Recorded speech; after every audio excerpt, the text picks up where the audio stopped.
이동형 뉴스 정면 승부. 이동형의 뉴스 정면 승부.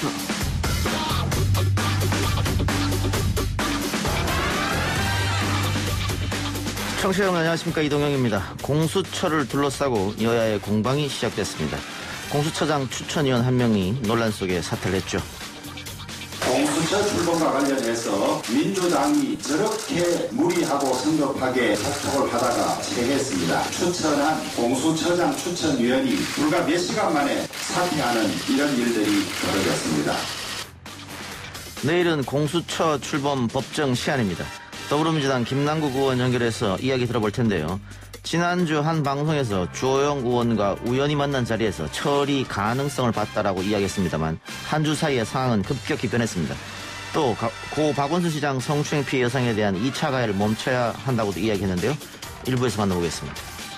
고소인의 입장에서 만약에 자신이 고소한 사실이 절차를 벗어나서 예외적인 상황으로 우선적으로 피고소인으로 전달이 되었다면 그건 굉장히 심각한 문제죠. 수사 공정성의 부분에서 고소인의 입장에서는 공정한 수사와 판단을 받게 될 것이다라는 것들을 신뢰하기 어려운 상황이 펼쳐지는 부분도 있고. 오늘 KBS 최강시사에서 여성 성범죄 전문 이은의 변호사가 했던 말이었습니다. 과연 고 박원순 시장이 사전에 고소 사실과 조사 내용을 알았느냐라는 부분인데요. 피해자에 대한 2차 가해 우려가 커진 상황에서 실체적 사실을 조속히 밝혀내야만 더 이상의 피해가 없을 것 같습니다. 2부에서 이은희 변호사와 직접 이야기해보겠습니다. 아마 대법원 선고가 나올 것 같습니다. 어떤 마음으로 기다리고 계십니까? 제가 그걸 2년 가까이 했는데요. 예. 이제는 감각이 좀 무뎌지긴 하는데 마지막 상황이니까 아무래도 뭐 저도 사람인지라 불안하죠. 불안하고 최선은 역시 일을 열심히 하면 잊혀집니다.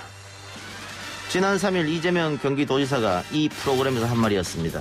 모레인데요. 16일 이재명 경기도지사에 대한 대법원 판단이 내려집니다. 사부 박변과 김판 코너에서 법률적 쟁점과 전망 이야기 나눠보겠습니다. 7월 14일 화요일 이동희 뉴스 정면 승부 시작합니다.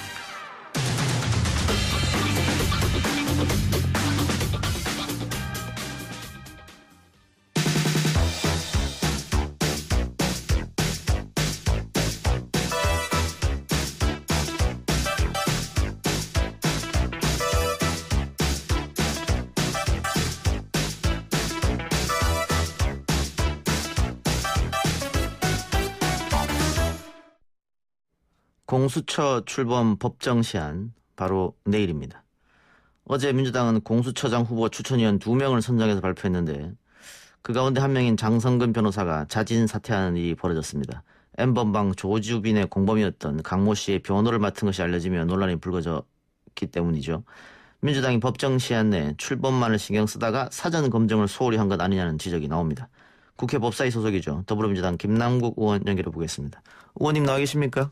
네, 안녕하세요. 안산 단오늘의 김남국입니다. 의원님, 공수처장 후보 추천위원회 위원으로 지금 활동하고 계십니까? 네, 맞습니다. 예. 자, 그럼 우선 사퇴한 장성근 변호사 문제는 어떤 건지 내막을 좀 설명해 주시죠.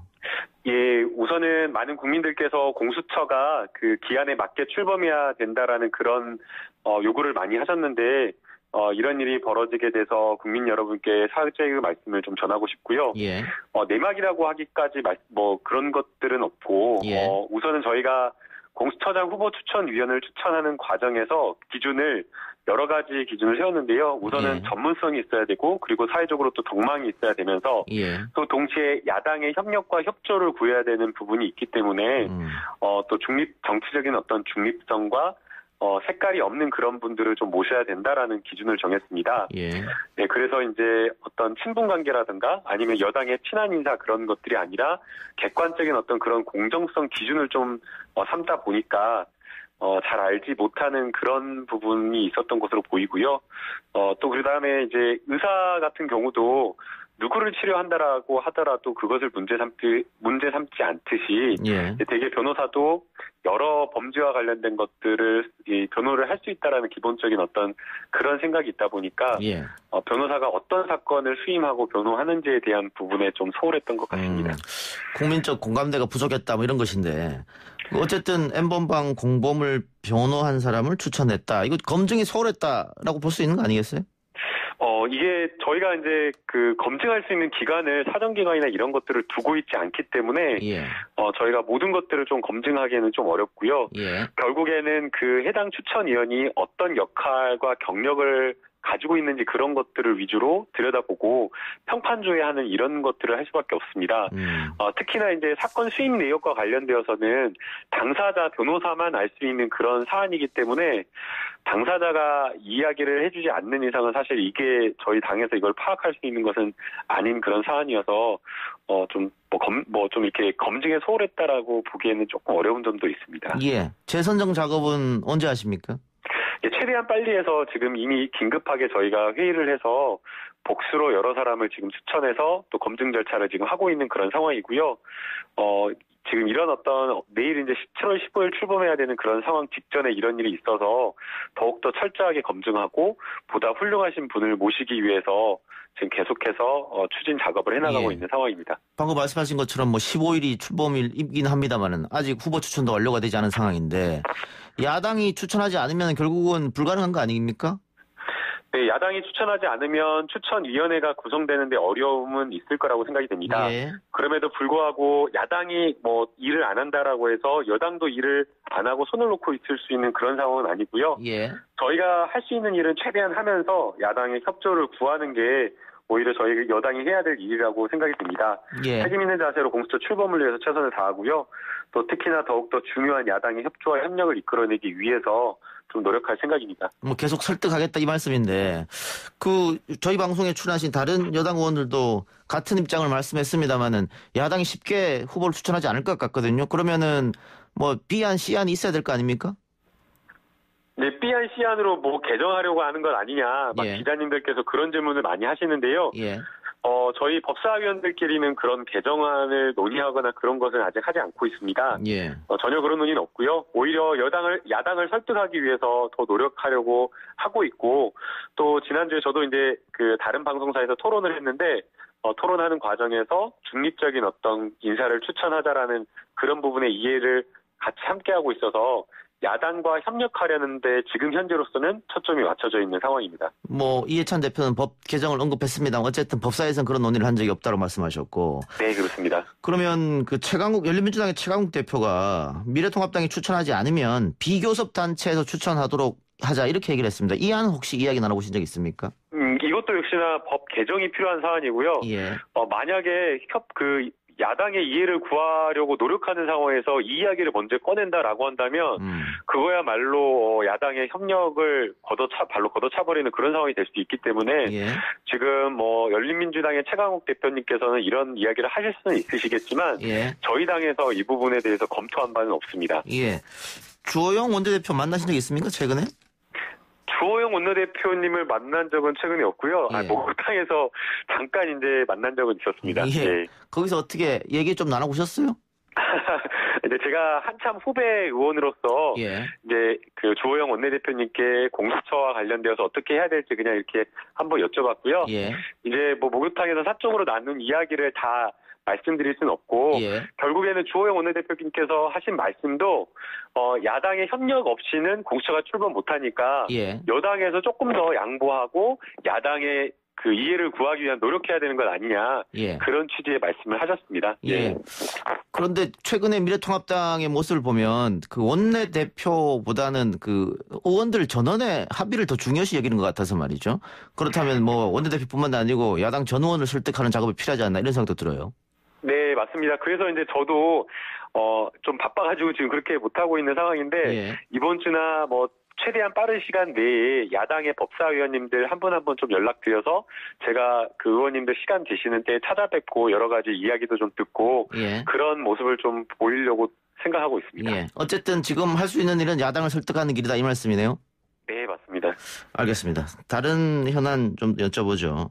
고 박원순 서울시장에게 제기된 성추행 의혹과 관련해서 어제 이 대표가 사과를 했고 당 안에서도 다른 의견이 나오는 것 같습니다. 박용진 의원도 한마디 했던 것 같고. 김남국 의원은 당이 이 사안에 어떻게 접근해야 된다고 보십니까? 네, 박용진 의원님께서 이제 오늘 민주당 차원의 진상조사가 있어야 된다. 그런 말씀을 하셨고, 지금 미래통합당에서도 계속해서 이제 이 부분에 대한 진상 조사를 하자. 그래서 국정조사나 이런 것들을 이야기를 하고 있는데요. 예. 피해자가 원한다면 그런 진상 조사나 이런 것들이 있을 수는 있겠지만 우선은 첫 번째는 그 피해자의 의사를 확실하게 명확하게 확인하는 거라고 생각이 됩니다. 예. 그리고 두 번째는 피해자가 그러한 어떤 진상 조사나 피해 사실에 대한 확인을 한다라고 하더라도 여기에 대해서 저는 정치권이 빠져야 된다라고 생각이 됩니다. 예. 사실상 이것에 대해서 정당이나 여야가 이것을 조사할 수 있는 권한도 없고 예. 권한을 가질 수도 없고 또 특히나 지금 박원순 시장님께서 이렇게 극단적인 선택을 한 상황에서 일방의 이야기, 다른 타방의 이야기를 불러서 객관적인 어떤 조사를 할 수 없는 상황에서 여야가 계속해서 이 이야기를 꺼내는 순간 예. 제대로 된 조사가 아니라 어떤 조사, 어떤 결과를 내놓다고 하더라도 그게 결국에는 정쟁으로 흘러가서 국민들도 양단되어서 거기에 대해서 믿지 않는 그런 상황이 돼버릴 수가 있기 때문에 예. 오히려 조금 이 문제에 대해서는 여와 야가 객관적인 어떤 시민사회 단체나 피해자의 의사를 존중하는 그러한 어떤 기구가 무엇인가 도와줄 수 있도록 하는 게 바람직하다고 저는 생각이 들고요. 예. 지금 이 이야기를 하는 것 자체가 또 피해자에게 또 2차 피해를 가하는 것이 아닌가라는 생각도 들어서 너무나 또 송구하고 말씀드리기가 굉장히 조심스럽다는 생각이 듭니다. 그 정치권은 빠져야 한다 이런 말씀하셨는데 그러면 뭐 국회 차원의 청문회라든가 국정조사 이런 건 하지 말자라는 말씀이잖아요. 무엇을 할 수 있을까라는 그런 생각이 듭니다. 예. 이런 어떤 성폭력 사건에서 피해자가 피해 진술을 하는 것 자체가 사실은 굉장히 힘든 일인데 예. 방송에서 방송이나 국정조사나 특검이나 이런 걸 통해서 예. 무엇인가를 물어본다고 이야기하는 게 과연 가능할지 좀 의문이고요. 예. 만약 저희가 국회 차원에서 논의를 한다라고 한다면 이 피해 사건을 가지고 막 정쟁으로 다툼을 할 것이 아니라 피해자 지원과 관련된 부분이라던가 아니면 지방자치단체에서 이런 일이 벌어지는 것에 대해서 지방의회가 견제를 잘하고 있는지 아니면 내부에서 피해자를 조력하거나 피해자가 이런 사실을 호소했을 때 과연 그러한 어떤 도움이 제도적으로 잘 뒷받침이 되고 있는지 일반적인 어떤 제도를 다시 한번 점검하는 게 오히려 바람직한 대응이지 않을까라는 생각이 듭니다. 그런데 지금 고소권 없음으로 사건이 종결됐기 때문에 과연 조사를 한다든가 수사를 한다든가 그럼 주체가 누가 돼야 되는 것이냐. 현실적으로 좀 어려움이 있지 않습니까? 네, 우리 형사소송법에서는 피의자가 사망을 하게 된 경우 공소권 없음으로 수사를 종결 처리할 수밖에 없어서 예. 수사기관에서 이것을 법률적으로 다시 재수사라는 것은 쉽지 않아 보입니다. 예. 예. 그래서 마땅한 방법이 과연 있을까 싶기도 해서 제가 여쭤봤고요. 민주당 지지자들은 지금의 어떤 이런 논의에 대해서 김남국 의원에 대한 이야기 포함입니다. 박용진 의원도 마찬가지고. 예. 무죄 추정의 원칙이 왜 적용되지 않느냐. 고소만 했으면 다 피해 사실이 입증되는 거냐. 이렇게 반발하고 있단 말이죠. 민주당 지지자들한테는 어떤 이야기를 해주고 싶어요. 그렇게 주장하는 분들한테. 네, 이게 결국에는 여야가 정치인들이 이 문제를 가지고 논쟁을 하다 보니까 민주당을 지지하는 지지자들은 또 그렇게 또 주장을 하고 또 민주당을 지지하지 않는 또 반대쪽에 있는 분들은 또 다른 이야기를 하고 있는 것이기 때문에 예. 이 사안 자체가 결코 저는 정쟁의 거리가 되어서는 안 된다고 생각이 들고요. 예. 피해자가 무엇을 원하는지 피해자가 어떤 것을 요구하는지 이 목소리를 우선은 변호인이 있기 때문에 변호인과 그리고 이 변호인과 피해자를 도울 수 있는 아주 공정하고 객관적인 시민사회 단체가 함께 조력을 해주는 게 저는 맞다라고 보이고요. 여기에 대해서 좀 정치권은 빠져주는 게 바람직하다라고 저는 생각이 듭니다. 예, 미래통합당 김기현 의원이 오늘 아침 YTN 라디오 인터뷰에서 문재인 대통령이 나서서 수사 지시를 직접 해야 된다 이렇게 말했습니다. 아마 고 장자연 씨 사건이나 김학의 전 차관 사건을 빗대서 얘기하는 것 같은데요. 어떻게 생각하십니까? 네, 고 장자연 씨 사건이나 이런 것들은 제대로 수사가 되지 않아가지고 피해자가 사실은 안타까운 극단적인 선택을 한 사건이거든요. 예. 그리고 피의자가 존재한 상황이었기 때문에 그 부분에 대해서 수사가 이루어져야 된다라고 이야기를 했던 것이었고요. 그러나 이제 이것은 그런 상황이 아니기 때문에 김기현 의원님께서 말씀하신 사건과는 좀 상당히 궤를 달리하는 사건이라고 봐야 될 것 같습니다. 예. 그리고 지금 시민단체 쪽에서는 고소인이 고소를 하기 전에 혹은 고소 직후에 이 관련 사실이 서울시에 전달된 것 아니냐 이런 의혹 제기를 또 하고 있거든요. 그 부분에 대해서 어떻게 생각하세요? 네, 그 부분은 섣부르게 예단은 할 수는 없다라고 저는 생각이 듭니다. 예. 물론 이제 일반적인 어떤 고의직에 대한 사건에 대해서 수사가 위로 이제 보고가 되는 것은 맞고요. 그러나 이제 유출과 관련되어서는 이게 과연 그 경찰에서 또는 청와대에서 유출한 것이냐, 그것은 또 아닐 수 있는 여러 가능성이 있기 때문에 이것을 예단하거나 단정할 수는 전 없다라고 생각이 듭니다. 예. 그래요. 민주당에 여러 명의 대권 주자가 있었습니다. 그중에 안희정 전 지사, 박원순 전 시장, 이제는 나올 수가 없는 상황이 됐고요. 이재명 지사 같은 경우에는 이틀 후입니다. 목요일 날 대법원 결정에 따라서 거치가 결정이 되는데, 의원님도 법조인이시니까 그 판결 어떻게 예상하십니까? 우선은 이제 항소심에서 있었던 판결 자체가 굉장히 좀 이례적인 그 판결입니다. 굉장히 조금 어려운 논리로서 일부러 유죄를 쓰려고 했던 것 아니냐라는 그런 생각이 들 정도로 항소심 판결이 조금 문제가 있다라고 저는 생각이 들기 때문에 이 부분에 대해서 대법원의 현명한 좀 판단이 있을 거라고 생각이 들고요. 특히나 이재명 지사가 방송 토론에서 했던 이야기는 결국에는 공방하는 과정에서 유권자들의 선택을 돕기 위해서 적극적으로 해명을 했는데 그 해명에 부족한 부분이 있다고 이게 허위사실이다라고 해서 유죄를 내린 것인데 과연 이렇게 엄격하게 재단을 하는 게 맞느냐라는 그런 생각도 듭니다. 그래서 이런 어떤 종합적인 어떤 판단을 대법원에서 저는 할 거라고 생각이 들고요. 이제 또 일각에서는 여러 가지 지금 최근에 있었던 일련의 사건이 대법원 판단에 영향을 주는 것 아니냐라는 이런 또 분석 기사도 있더라고요. 그러나 이제 대법원 보통 이제 재판연구관이나 대법관들이 판결을 그 직전에 전날에 그렇게 하는 것은 아니라고 알고 있고 쭉 이 사안과 관련되어서 검토하고 재판연구관들이 연구 보고서를 쓴 것들이 이미 미리 나와 있었던 것으로 보이기 때문에 최근의 일련의 사건이 이 대법원의 판결 선고에 영향을 주지 않을 거라고 저는 생각이 듭니다. 2심의 판결이 법리적으로 문제가 있었다 이렇게 판단하신 겁니까? 제가 재판을 가지고 이렇게 막 다투기는 좀 어렵지만요. 이거는 제가 국회의원이 아니라 그냥 법률가로서 봤을 때에는 조금 무리한 판결이지 않았나라는 생각이 듭니다. 마지막으로 하나만 더 여쭙죠. 자, 만일 그 이재명 지사의 판결이 유죄로 확정이 되면 내년 보궐선거에 경기도지사, 서울시장, 부산시장 다 같이 치러진단 말입니다. 근데 민주당 당헌 당규에 그 후보가 또 지자체장이 문제가 있어가지고 이렇게 재보궐이 치러지면은 후보를 내지 않겠다 그런 당헌 당규가 있지 않습니까? 후보를 내야 됩니까? 안 내야 됩니까? 어떻게 생각하세요? 네, 우선은 많은 국민들께 이런 어떤 여러 가지 사태로 그 시정에 공백이 생긴 것에 대해서 정말 죄송하다라는 그런 말씀을 드릴 수밖에 없고요. 네, 그럼에도 불구하고 이제 여러 가지 사안을 통해서 후보를 내는 것은 고민을 할 수밖에 없다고 생각이 됩니다. 당헌 당규가 있긴 하지만 또 그 당원들께서 후보를 또 내야 된다라고 이야기를 하기도 하고 또 동시에 당원이 아닌 많은 국민들도 어떤 정당이 아니라 그냥 후보자를 보고 이런 후보자는 민주당 정당과 상관없이 정말 좋은 어떤 지자체 단체장이기 때문에 뽑아주고 싶다라고 그렇게 요구할 수도 있기 때문에 그것은 종합적으로 지도부에서 당 지휘부에서 판단할 것으로 저는 생각이 듭니다. 알겠습니다. 의원님 오늘 인터뷰 고맙습니다.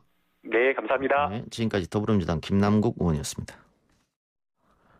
현재 라디오 청취율 조사 기간입니다. 생방송 중에 유료 50원 샵 0945 문자로 YTN 라디오 이동의 뉴스 정면성 응원 및 팬 인증 메시지 보내주시면 추첨을 통해 커피 문자 보내드리니까요. 커피 받으시고 혹시 전화가 오면 이동영의 뉴스 정면성으로 듣고 있다 이렇게 말씀해 주시면 될 것 같습니다. 1부 순서 마치고요. 2부 기자 언박싱 코너로 돌아옵니다.